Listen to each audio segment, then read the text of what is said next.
আজকে আমি এসেছিলাম আমাদের বর্ধমান স্টেশনের পাশে উত্তর দিকে মানুষের জন্য বলে একটি এনজিও আছে ওখানে।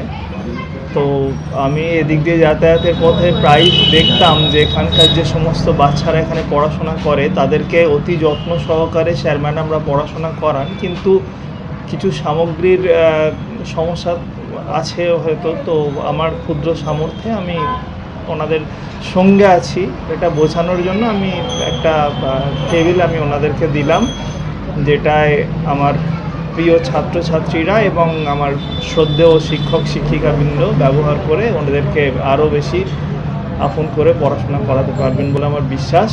এবং আমি কথা দিচ্ছি ভবিষ্যতে কোনো দিন যদি এরকম আর কিছু প্রয়োজন আমার সঙ্গে আমাকে মনে হয় যে আমি করতে পারবো, তাহলে আমি অবশ্যই আপনাদের সঙ্গে আছি বা এই এনজিওর সাথে আছি। এবং প্রথাগত স্কুলে আমি চাকরি করি, কিন্তু সেখানে আমাদের যে স্টুডেন্টদের পাশে থাকা যে ভালোবাসা, সেটা তো কিছুটা দায়িত্ব, কিছুটা কর্তব্য, কিছুটা আর্থিক বিনিময়, অনেক কিছু মিলেমিশে তৈরি হয়। এনজিওর ক্ষেত্রে তো সেই ব্যাপারটা হয় না, এটা একেবারেই অন্তর থেকে আসে। তো এখানে থাকাটা মনে হয় আরও মহতী কার্য, এবং সেই মহতী কার্যের জন্য এখানে যুক্ত সকল ব্যক্তিত্বকে আমি ধন্যবাদ জানাই, এবং এই মহতী কর্ম আরও সাফল্য লাভ করুক এটা আমি ভবিষ্যতে চাই। আজও চাই, আগামীকালও চাই এবং চিরকালই চাই। আপনারা সকলে খুব ভালোভাবে এই কাজকে এগিয়ে নিয়ে চলুন, আমরা আছি। স্যার, এই এনজিওর সংস্থার যারা সদস্যরা আছেন বা শিক্ষিকা বা শিক্ষকরা অক্লান্ত পরিশ্রম করে একটা গুটি গুটি পায়ে 10টা বছর পুরো করেছে, এবং বিভিন্ন প্রশাসন দপ্তর থেকে আধিকারিকরা এসে প্রশংসা জানিয়েছেন এই সংস্থার। পাশাপাশি নবান্ন থেকে চিফ মিনিস্টারও শুভেচ্ছা পাঠিয়েছেন যে এইভাবে মানুষের পাশে থাকলে সরকার তাদের পাশে আছে।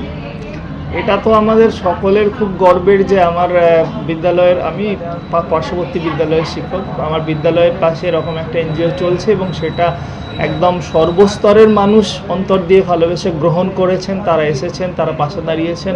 এর থেকে ভালো আর কি হতে পারে। এবং আমি চাই যে এটা আরও প্রতিষ্ঠিত হোক, আরও ছড়িয়ে পড়ুক, এবং এখানকার ছাত্রছাত্রীরা আমাদের যেটা বেশিরভাগ ক্ষেত্রেই মনে হয় যে তারা হয়তো ফার্স্ট জেনারেশন লার্নার, তো সেদিক থেকে তাদের যাতে কোনো সমস্যা না হয়, সেটা সেই সমস্যা কাটিয়ে তুলতে আমরা বদ্ধপরিকর হওয়াই উচিত বলে আমার মনে হয়। আমি আছি আপনাদের সঙ্গে। স্যার, শিক্ষক হিসেবে আপনি কি বার্তা দেবেন ছাত্রদের উদ্দেশ্যে? ছাত্রছাত্রীদের ক্ষেত্রে আমার একটাই বার্তা যে অ্যাকচুয়ালি আমরা ভালোবাসা দিয়ে যে জিনিসটা করতে পারি পৃথিবীতে, তো আর কিছুতে সেইভাবে সম্ভব নয়। আমাদের ভালোবাসার মর্যাদা তারা রাখুক, আর তাদের সব অযত্নের দিনগুলোকে আমরা যত্ন দিয়ে ভালোবাসা দিয়ে ভরিয়ে দিতে পারি, সেই আমরা চেষ্টা করব। আপনার নাম? আমার নাম অরূপ ঘোষ।